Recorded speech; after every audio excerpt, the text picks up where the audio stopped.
হাজার আপত্তি থাকলেও ওয়াকফ সংশোধনী আইনকে মেনে নিয়েছে মুসলিম সমাজ। আর সেই আইন মেনে উম্মেদ পোর্টালের ওয়াকফ সম্পত্তি আপলোড করার ক্ষেত্রে সায় দিয়েছে অল ইন্ডিয়া মুসলিম পার্সোনাল ল বোর্ড থেকে শুরু করে দেশের মুসলিম সংগঠনগুলি। সেই মতো উম্মেদ পোর্টালে চলছে ওয়াকফ সম্পত্তি আপলোড করার প্রক্রিয়া। আগামী 5ই ডিসেম্বরের মধ্যে এই প্রক্রিয়া সম্পন্ন করতে হবে।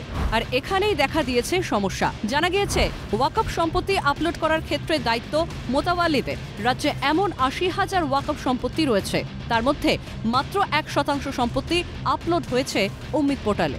জানা গিয়েছে নির্দিষ্ট সময়ের মধ্যে এইসব সম্পত্তি আপলোড করা না গেলে তা খতিয়ান 1-এর বলে চলে যাবে সরকারি সম্পত্তিতে। আর এই সমাধান খুঁজতেই এগিয়ে এলো মাদ্রাসা শিক্ষক সংগঠন বেঙ্গল মাদ্রাসা এডুকেশন ফোরাম।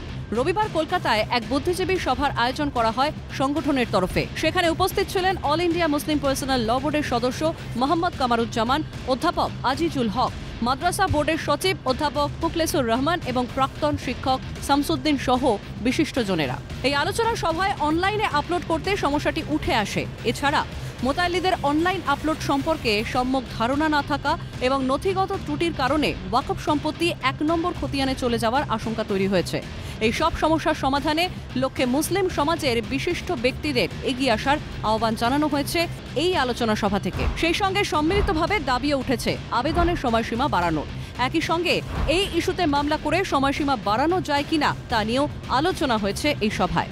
সিএনএর মুখোমুখি হয়ে মোহাম্মদ কামারুজ্জামানের দাবি, সমস্ত সম্পত্তি আপলোড করার ক্ষেত্রে জেলায় জেলায় ক্যাম্প করে সহযোগিতা করুক ওয়াকফ বোর্ড।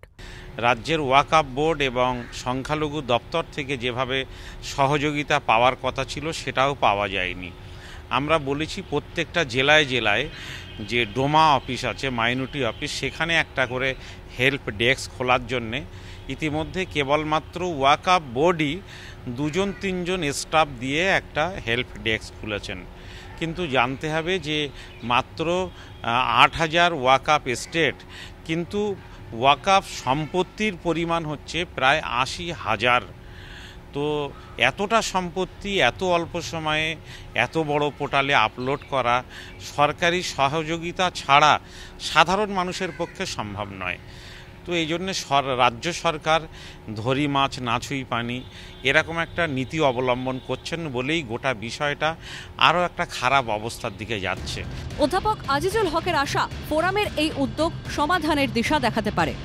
যেটা ডেডলাইন দেওয়া হয়েছে 5 তারিখ, এইটা যদি বাড়ানো যায় তাহলে একটা অনিশ্চয়তার মধ্যে যে অনেক সম্পত্তি পড়ে যাবে, যার কাগজ আছে বা যার বৈধ ভিত্তি আছে বা রেজিস্ট্রেশন হয়নি সেটাকে করে আপলোড করতে পারবে, এই রকমের সুযোগ যাতে সরকার দেয় তার জন্য একটা দাবি করা যেতে পারে।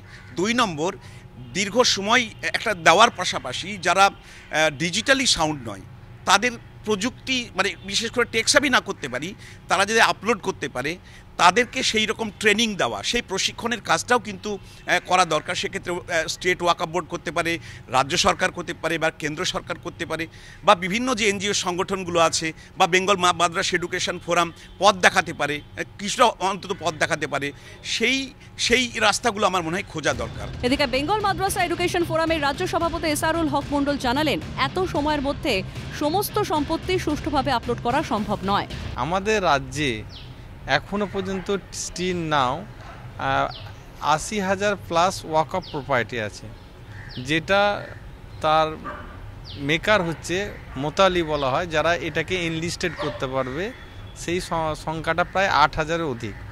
তাতে 8,000 সংখ্যক মানুষ এখনো পর্যন্ত এনলিস্টেড করেনি, তার পার্সেন্টেজ হচ্ছে 1%। তাহলে যেখানে একটি এই সম্পত্তিগুলো মোতালিদের ইলিটারেসি বা আনকনসাসনেস থেকে একটা হারিয়ে যাওয়া, যে সমস্ত মানুষ মাদ্রাসা, মসজিদ, মক্তব, আমরা যেসব প্রতিষ্ঠানগুলো চাকরি করি, সেখানে তো একটা মানুষ বৃহৎ অর্থে সামাজিক উন্নয়নে বা ওয়েলফেয়ার এডুকেশনের জন্য দিয়েছিল। ওয়াকফ প্রপার্টিটা তো ওয়েলফেয়ার এডুকেশন, যেখানে শিক্ষার কাজ হয়, সমাজে স্বাস্থ্য পরিষেবা হয়। তাহলে শিক্ষক তো শুধু ছাত্রকে শ্রেণীকে শিক্ষা দিয়ে শেষ হয় না। সেই জায়গায় আমাদের রাজ্যে অন্য স্টেট গভর্নমেন্ট বা তার কনসাসনেস ওয়াকফ স্টেট বোর্ড মানুষ সেখানে একটা এনলিস্টেড করছে। আজকে আমাদের শিক্ষাটা ছাত্রদের না হয়ে আমাদের মোতালিদেরকে বা সমাজে শিক্ষিত সমাজকে জাগরণ করা, যে এটা কেন্দ্র সরকার আইন করেছে, সে আইন সুপ্রিম কোর্টে বিচারাধীন, সুপ্রিম কোর্টে কিছু একটা চেঞ্জ হয়নি। আমাদের এটা কাজ যে আপনারা এই আইন হয়েছে, আইন মোতাবেক কি করা উচিত নয়, সমাজে বিদ্যজনকে দিয়ে এটা আলোচনা করা। আমরা আজকে ছুটির দিন শ্রেণীকক্ষে না হয়ে আজকে বহিরঙ্গে আমরা শিক্ষা দেওয়ার কাজে এসেছি। ক্যামেরায় সঞ্জীব চক্রবর্তীর সঙ্গে মফিজুল ইসলামের রিপোর্ট, ক্যালকাটা নিউজ।